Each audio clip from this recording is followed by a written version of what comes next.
Hello everyone, I'm providing this short video just to kind of explain and give an example of what your final ALE project presentation may look like.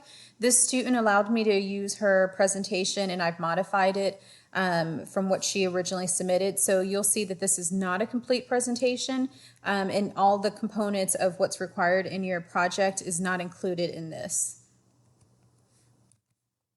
Let me get the screen to change. Okay, so like I said, it's not a complete project. Please make sure you're following the assignment directions that are already posted, and that'll be posted on the assignment link that will open shortly. There's a date in the weekly modules telling you when the assignment link will open. None of this information that I'm showing you here in this project should also be included in your final project. I've not graded a whole bunch of these because this is only the second semester, maybe third semester that I've had these ALE assignments.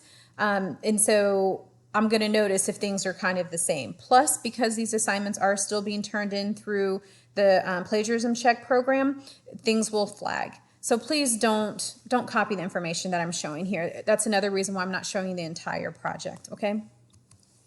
So the student starts off with explaining what she did to get her 20 hours.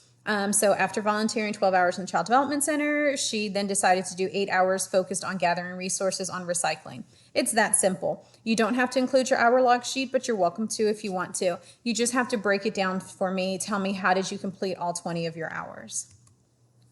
She goes on to say that why she was looking at things and what she exactly did. So she focused on curriculum and gathering of resources because she wanted to improve the recycling system within the program. And so that's something that you want to make sure that you explain is, why did you gather these materials? I gathered them because that's what the program wanted. I gathered them because those were the examples that were given. I gathered them because I didn't know what else to do, and so I went with what interests me. That is fine, but just have that reflection within there. And so then she also talked about, after gathering the resources, what did she learn from it? So she has that throughout her presentation, and so you should have that throughout also, or maybe it just goes in one part, but again, just make sure you've included that information. So this is a little bit more, she's saying why, but here she also tells me specifically what did she do with the resources, and you need to make sure that's in your presentation also. So she said that she put all the resources in a Word document and she sent them via email to Miss P. Okay, so yours might be that you're going to post it on social media, or you might send it via a Word document, or you might FaceTime with people. It's fine to have different options. You just have to tell me what it is. Here she actually even gave me an example of the email that she sent. So she copied the email and put it in here. You can choose to do that also.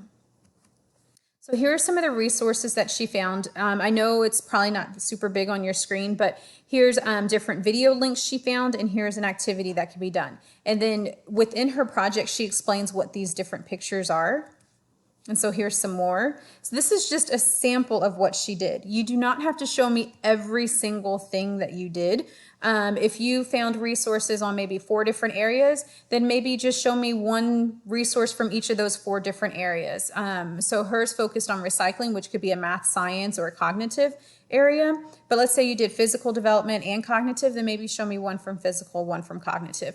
You want to be able to put in this final presentation information that shows what you've learned and how you expanded on the course material through providing service to people, parents, children, a program, whatever the case may be. So here she's talking about her personal growth and how her knowledge on child development based on her service learning was expanded because she was able to find age-appropriate lessons, and she also connected them with the pre-K TEKS. So you can see I've been using those pre-K TEKS for a long time, okay? So here she was talking again about growth, about the service learning, why that was important to her. So she did it on several slides. How you do it, it's really going to be up to you and what you're trying to say. One thing I did want to show you is she does separate the SLOs, and I don't have all of them in here, but here's the one on the broader impact, which is for her, the broader impact, the recycling resources can be incorporated into the classroom.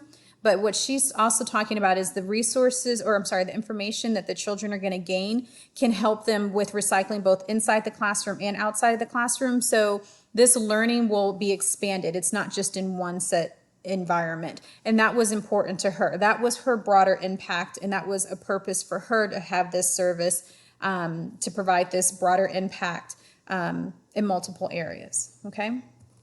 So what she learned, she has several of these. or she did in her project, and I just put some of them in here. But this information here kind of addressed the different questions that I asked you and the different areas I asked you to reflect on. So make sure that you've included that somehow in here, and she just labeled it what I learned. Again, this is just an example of what one student did. Yours is going to look different, and that's okay. But I just wanted to show you how you can present your information in a PowerPoint, in a PDF, whatever the case may be. One thing that's really important is if you reference anything, and she did that here. So she referenced the resources that she used, the Children's Learning Institute, and then she had a checklist that we had modified one year, and she referenced that in her project also. So what's really important, though, is that you have information, that you've included examples. Please make sure that you go over the directions. After you finish your project, go back and make sure you've hit all those areas. This is a large assignment. It's worth a lot of points. You will submit this assignment in Canvas. There's a link for that. You will also submit this assignment in one other assignment in Portfolium, and that's how you get your ALE credit for this course. Remember, you have to complete the 20 hours or you will automatically fail the course. You can have a 90% in this course, but you will fail if you do not complete the 20 hours that are required. And how you show that you've completed the 20 hours is by completing this assignment. So you have to do the submission in Portfolium, which is this assignment plus another assignment, which I explained is my suggestion is one of your journal assignments. If you have questions, please let me know. If you have very specific questions, you're welcome to email me. I might ask you to come to office hours so we can talk things through. That seems to be very helpful with students recently. So please don't be offended if I do that. I'm doing that with multiple people. Of course, we can also make individual appointments if we need. I hope that this was helpful for you to see exactly what your project will somewhat resemble and how you can get all that information in there. Have a great afternoon. Bye-bye.